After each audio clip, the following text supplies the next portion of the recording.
Welcome to this week's Bacon and Bezels. Look at this beautiful plate.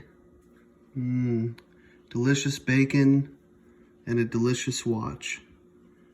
Let's take a look at this Tudor Prince Quartz today.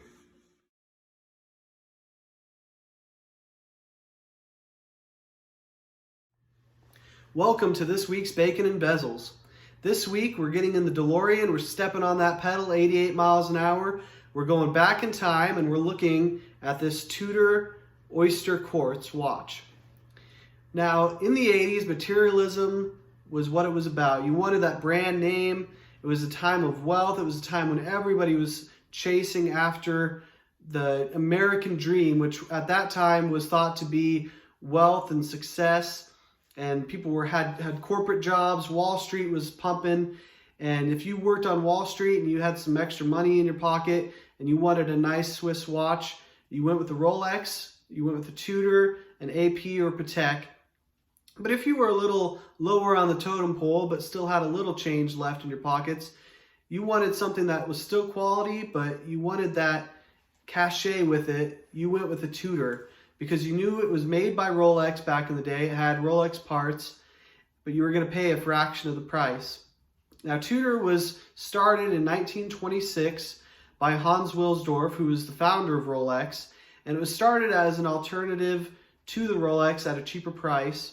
And even up until the 80s, they were mostly sold in Switzerland and in European countries. And it wasn't until really the early 2000s until it really stuck with the American public, and they brought the boutiques from Switzerland over to America. And in the early 2000s, that's when you could really buy Tudor watches. Up until then, you had to buy them and have them shipped from Switzerland. And the Tudor watch is very interesting because, like I said, it's a conglomerate of Rolex. Nowadays, it's kind of separated itself. It's more of its own brand. But back then, it very much was a Rolex. And like I said, if somebody wanted to have that look, I mean, it looks exactly like a Rolex. If somebody wanted that, Tudor was the place to go. So let's switch around here and look at this Tudor more in depth. All right, let's get up close and personal with this watch. So this is the Tudor Prince Quartz, and it would have come out, I'm thinking, between 1983 and 1992, anywhere between there. I've seen watches similar to it online, and those are the years of production. So you get this beautiful Tudor red box. When you open it up, you got a really nice soft top to it. You got the stitching there. Let's go ahead and open it up here. There's the Tudor. When you open it, there is the watch. Beautiful presentation. I love these vintage watch boxes because they put the watches diagonally. Nowadays, all the watches are presented vertically, which is a little different look. But this is just really classy in my opinion. It's got the really nice Tudor hang tag there that came with all the watches. Let's take this out and check it out. You can see it's just glistening. And it's got this beautiful fluted bezel all the way around there. The namesake of our channel is bezels. And this one has a beautiful one. There's all kinds of different kinds of bezels. Most of them are going to be dive watch bezels that have the measurements for, the time elapsed while you're diving. This one just has a really nice, what they call a fluted bezel, because it kind of looks like a flute. And it has a champagne dial there, and you can see it's just ticking away with that quartz movement. It's what they call an Oyster date. And this is basically just a Rolex Datejust, but it's a Tudor. A Rolex Datejust in the 80s would have looked exactly like this. They actually made this exact watch with the two-tone gold and silver and everything with the Rolex, but it would have been double or triple the cost of this Tudor, which is really cool to look back nowadays. And you could see how somebody, you wanted that Rolex, but you couldn't quite afford it. This was the option for you, and you got so much watch for your money back then. And you can see it has, you can see right there, has the Rolex crown. And then also on the back, don't know if you can see that, but it says cased by Rolex. It shows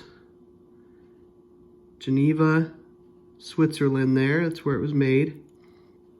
Just a beautiful watch. I love the gold and silver two-tone. I like how it's so 80s. It just evokes the era so much. The fact that it's a quartz watch, and that at that time Rolex and Tudor were making quartz watches because that's all anybody was buying. It was all the rage, and they knew they had to make some to make money at that time because every watch brand was really struggling during that quartz crisis time. But they made these watches, and even though it's quartz, there's so much quality that went into them. That's what's really cool about this watch.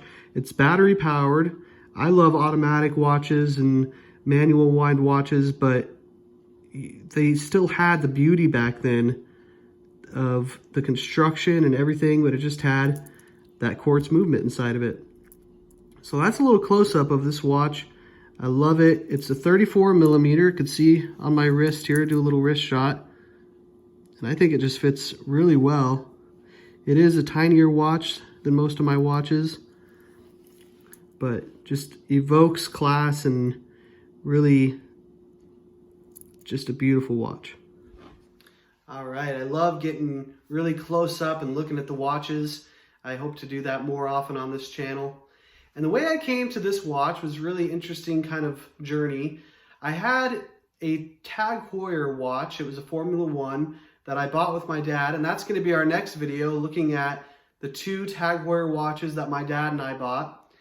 And I loved that watch, but eventually I went to the watch store one day, and a lot like the Longines in the last video, I saw this Tudor and I just fell in love with it, and I said I have to have it. I wanted to trade that Tag Heuer watch for it. I asked my watch guy, and he was like, no, I can't do that trade. Even with the watch and with a little bit of money, it just wasn't going to happen.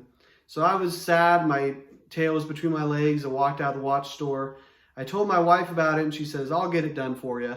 And I was like, okay, whatever. She went in, she batted her eyes, she gave him a smile, and he traded the watch, the Formula One Tag Heuer, for this Tudor. And I got this watch on Christmas a couple years ago. So it was really cool how I got it. And it's just a really sweet watch because it really is emblematic of that time period. And it really shows a time in watch history where Rolex and Tudor kind of went down a grade to do quartz because they had to, but they didn't give up their quality. It's still a quality timepiece. I love wearing it. It's very classy. And thank you for watching this video. And as always, cherish the time.